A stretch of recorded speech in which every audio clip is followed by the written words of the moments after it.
Fenomena selanjutnya ialah efek Compton, di mana jika terdapat suatu gelombang elektromagnetik yang menumbuk suatu target partikel, itu akan terhambur dengan panjang gelombang yang berbeda dengan panjang gelombang yang datang. Jadi misalnya tadi datang dengan panjang gelombang lambda, lalu terhambur dengan lambda aksen, yang itu berbeda dengan lambda. Jadi setup eksperimennya adalah dilakukan di berbagai theta ini, dan ternyata terukur bahwa panjang gelombang yang terhambur itu bergantung pada besarnya theta. Nah, ini juga tidak dapat dijelaskan secara klasik, karena kita bayangkan secara klasik bahwa gelombang elektromagnetik itu akan berosilasi dengan frekuensi tertentu lalu menggerakkan elektron. Sehingga elektron akan berosilasi dengan frekuensi yang sama, sehingga akan menghasilkan gelombang dengan frekuensi dan panjang gelombang yang sama juga. Tapi ternyata tidak demikian keadaannya. Nah, Compton menjelaskan bahwa gelombang elektromagnet yang terkuantisasi, yang dinamakan foton, sebagaimana telah kita bahas sebelumnya pada efek fotolistrik, itu berperilaku seperti partikel yang memiliki momentum. Sehingga foton itu, yang tidak memiliki massa, itu bisa memiliki momentum yang besarnya adalah E dibagi dengan kecepatan gelombang elektromagnet, atau karena E itu adalah H dikalikan dengan frekuensi, kita dapatkan bahwa momentum itu adalah H dikalikan dengan frekuensi per kecepatan cahaya, atau H dibagi dengan panjang gelombang. Sehingga pada saat foton itu menumbuk partikel elektron, itu akan terjadi perpindahan momentum dan energi. Sehingga akan berlaku kekekalan momentum dan kekekalan energi. Mari kita lihat lebih detail bahwa sebelum terjadi tumbukan, momentum awalnya itu adalah hanya pada foton saja, yakni besarnya adalah H per lambda. Sedangkan elektron itu diam, sehingga momentumnya itu adalah 0. Kemudian energi awal dari foton itu adalah H dikalikan dengan F, atau Hc per lambda. Sedangkan elektron, karena dia diam, energinya itu adalah M0 dikalikan dengan C kuadrat. Massa diam elektron dikalikan dengan C kuadrat.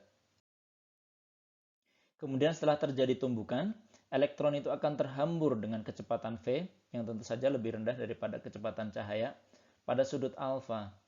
Sehingga momentum akhir foton itu adalah H per lambda aksen, karena sekarang panjang gelombangnya adalah lambda aksen, dikalikan dengan cosinus theta ditambah dengan H per lambda aksen sinus theta, karena tadi foton itu terhambur dengan sudut theta. Sedangkan momentum elektron kita bisa gunakan koreksi relativistik, dan besarnya itu adalah gamma M0V cosinus alpha dikurangi dengan gamma M0V sinus alpha.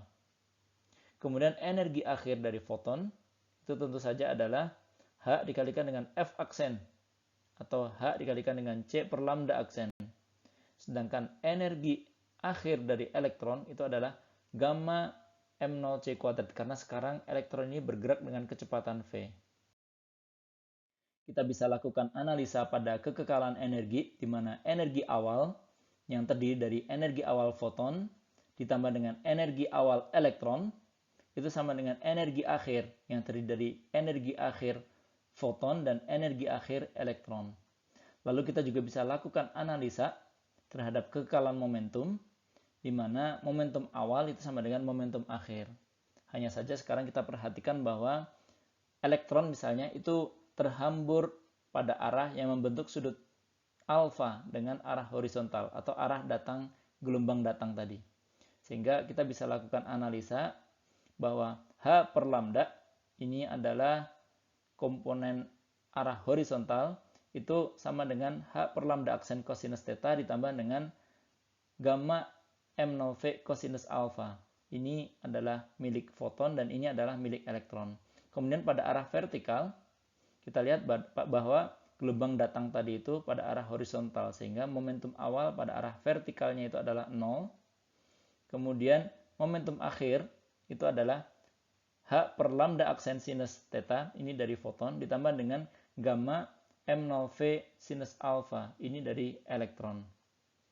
Nah, jika kita lakukan eliminasi terhadap alfa dan V, kita akan dapatkan bahwa delta lambda yang besarnya itu adalah lambda aksen dikurangi dengan lambda, itu besarnya adalah H dibagi dengan M0C dikalikan dengan 1 minus cosinus theta. Ini yang disebut dengan pergeseran Compton atau Compton shift. Sehingga Compton berhasil menjelaskan kaitan antara lambda dan lambda aksen serta sudut theta.